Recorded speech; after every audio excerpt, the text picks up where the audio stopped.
Hello and welcome back to Possession Football. Well, we're going to continue our series of UEFA Euro 2020 previews. Another team in Group A, this time it's Gli Azzurri, Italy. They, in what was one of the biggest shocks of the European qualifiers, didn't reach the 2018 FIFA World Cup, but they came second in their Nations League group and bounced back impressively in qualifying, winning all 10 games. That's only the 7th time that's happened. They also won their Nations League group and will be in the finals, and they've started 2022 World Cup qualifying with 3 wins. Before the tournament starts, they have 2 friendlies at home to San Marino and Czech Republic, and they're in Group A with Turkey, Switzerland and Wales. All of their games will be in Rome, which should provide them with an extra boost, and you can see their qualifying results there. Okay, not the most difficult group, but still impressive to win all 10 games against Finland, Liechtenstein, Greece, Bosnia and Herzegovina and Armenia. Their manager is Roberto Mancini, who of course was a great player as well as a great manager, but his first job in management was at Fiorentina, and he somehow managed to win a Coppa Italia there. This was despite the fact that Fiorentina were in huge financial trouble and actually had to disband as a club at the end of the season. He went to Lazio next, and it was also a team with financial trouble, but he won a Coppa Italia as well. Next was Inter Milan, and he won his first 3 league titles, as well as 2 Coppa Italias and 2 Super Coppas. And he also won the Pancina d'Oro, which is for the best coach of the year. But he was sacked after an early exit in the Champions League against Liverpool. He then went to England, to Manchester City, but he won the Premier League, FA Cup and Community Shield, as well as 2 Premier League Manager of the Month title, but he was sacked after a trophyless 2012-2013 season. You might remember that was Sir Alex Ferguson's last season. Next was Galatasaray, and there he won a Turkish Cup, but he left over a dispute over budgets after just 1 season. He then returned to Inter, but he went trophyless there, although in that time he was inducted to the Italian Hall of Fame, as well as winning a Golden Foot for being a football legend. Zenit St. Petersburg was next, but again he went trophyless, and in 2018 he joined Italy. He's turned their form around, as I said, since failing to qualify for the World Cup, and for that reason he won the Enzo Bearzot Award and the Italian Sportsman of the Year. So as you can see, loads of honours. Also, as a player, you can see quite a lot of stuff. 2 Serie A's, 6 Coppa Italias, 2 Super Coppas, 2 Cup Winners' Cups, a Super Cup, and it's a Serie A Player of the Year award, a Serie A Italian Football of the Year, as well as the Govendoro, and also he was knighted as a player as well as in the Italian honours system. So very impressive CV, both as a player and a manager. Perhaps one of the most talented managers in the entire tournament. He's picked a 33-man preliminary squad, including 4 goalkeepers. This means that in theory, 1 goalkeeper and 6 outfielders will have to be cut.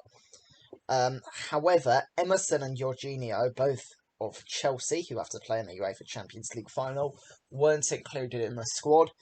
If they were to be included, which I think is very likely, that would mean an extra player would have to be excluded. Well, let's have a look at the squad he has selected, starting with the goalkeepers and Alessio Cranio, who has had a good season in goal for Cagliari. He's played every league game apart from a few he was ruled out of with coronavirus, but he will most likely just be a 3rd-choice goalie. One of the ones he'll be behind is Gianluigi Donnarumma, which is an excellent asset to have, really. A goalkeeper, aged 22, and already a regular starter, a Milan vice-captain, excellent player, and, considering the goalkeeper position, he'll be hoping to make it his own for at least a decade. Something that Gianluigi Buffon did. Obviously, he's not quite at that level yet, but he's an exciting prospect. And not just a prospect, he's a very good player now. Alex Mere, from Napoli, who's been rotated in goal for David Ospina for his club side this season. But then Ospina got injured and he's had a run of 8 games in a row at the end of the season. The fact that 8 games in a row was his best run shows you that playing time has sometimes been irregular. He's probably the most likely to be dropped. The only other one I would see that happening to is Cronio, but I think most likely he is 4th in the pecking order. Normally Mancini calls up all 4 of them, but he has to make a decision before the tournament starts. Salvatore Sirigu of Torino. He's had a pretty poor season, along with, to be honest, his whole team. But he's pretty likely to make the squad. He's been a reliable backup goalie for Italy for years, behind Buffon and then Donnarumma. That's the role he's played, and that's likely the role he's going to play again. Okay, next we have the defenders, and there are 11 of them. Francesco Acerbi is a centre-back from Lazio. He received his first call-up as early as 2012, but only had 2 caps by the time Mancini took over. Mancini seems to rate him and use him, sometimes rotating him in, depending on who else is fit. He's pretty certain to go to the final tournament, just as a backup. Alessandro Bastoni, another centre-back, and he's been in great form, hasn't he? Starting regularly for the Italian champions Inter, and he's given Mancini some thinking to do. He probably won't make the starting 11, just based on who's in front of him. But certainly he's given, as I said, given Mancini some thinking to do, considering the season he's had and the season Juve have had. Cristiano Braghi of Fiorentina, he's a left-back. He can also play at left midfield, but he's the 3rd choice left-back for Italy, so I believe he'll probably be dropped before the actual tournament starts. Leonardo Bonucci, a pretty regular starter for the old lady all season. Yeah, he's had some injury issues, but he's a centurion, he's considered a legend. He'll be very difficult to drop, even despite Bastoni's form, and he's most likely the starter. Giorgio Chiellini, the Italy captain, he's also had a few injury problems, but he's back fit, and he's too much of a legend to drop. The captain made his debut in 2004, as I said, being captain of Italy, succeeding the legendary Buffon. It's some going, and he is still a very good player, even at his age, and I think that it's be hard to drop him despite the form of others. Next is Giovanni Di Lorenzo. He's a right back. He can also play at right midfield. He's been good all season for Napoli, but his role is a backup right back. To the next man, Alessandro Florenzi, who's another player that's a right back but played at right midfield and right wing.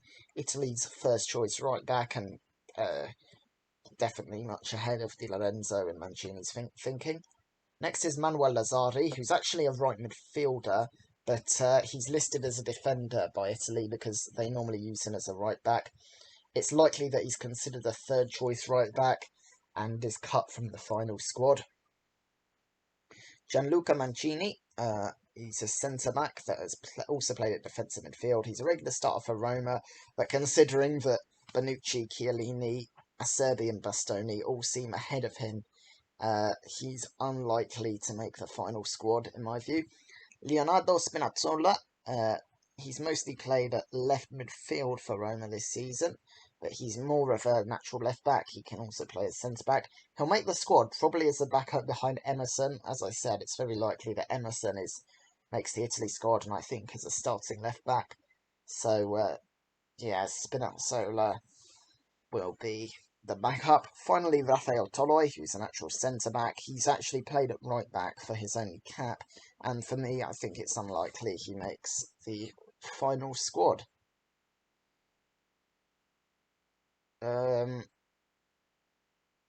Next, we have the midfielders. Nicolo Barella, who is a central midfielder for Inter, who can play as defensive midfield and attacking midfield, and he has played well this season and probably just forced his way into the starting 11, to be honest. Gaetano Castrovilli, his only cap came in 2019. He is a central midfielder, also played at left midfield, attacking midfield and right wing this season. That versatility won't save him. He's unlikely to make the final 26 this time. Brian Cristante, who's been versatile for Roma this season again, switching between central midfield and centre-back. He's even been playing at defensive midfield and attacking midfield when required. He missed the last squad with Pabalgia and hasn't started a competitive game since October 29 for Italy. You can't rule his chances out completely of getting to the squad. He's a good player. Next is Manuel Locatelli. He's a defensive midfielder who's also played at central midfield this season. Locatelli has been in good form and forced his way into the squad. He's not guaranteed to start, but he's certainly there just as an option in the final 26 in Italy's midfield three, I'd say.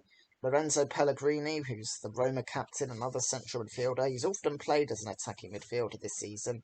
He can play at defensive midfield and left wing if the formation requires. A good season for Roma means he's pretty much guaranteed to be in the squad, but I doubt he'll make the starting 11. Matteo Pessina, an attacking midfielder, although he's been a central midfielder and defensive midfielder when necessary. Pessina will probably make the squad just as a backup option in the middle of the park. He's not guaranteed to get in. Stefano Sensi, central midfielder, he's been a backup player for Inter this season, stepped in at attacking and defensive midfield from time to time. I think he'll just about make the squad because Italy's a midfield three. They want to have quite a few options in that. Somebody who won't be a backup is Marco Verratti. He's had injury problems all season, but he's a key man for Italy in central midfield or attacking or defensive midfield. And if he can get himself fit in time, he's a key starter for them.